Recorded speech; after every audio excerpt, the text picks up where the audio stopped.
Tara guys, anong ulam niya? Kasi pinangbahan ako naman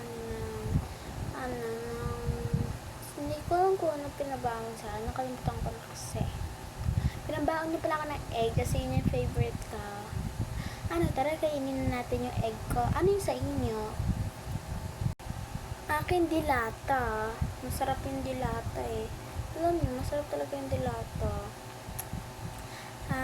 Ano naman sa'yo, bakay kang? Ano sa'yo bakay kang? Ay, bakay kang pipay pala. Ano sa'yo pipay? Sa akin, tinambawan lang ako ng mami ko ng parang bread muna kasi kakain pa kasi kami pizza mamaya sa SM. Pagkatapos ng school, pupunta kami SM. Ano naman sa yung Olivia? Guys, pamigay nyo na lang kaya sa iba yung pagkain nyo kasi may dala akong adobo. Madami yun hindi ko maubos.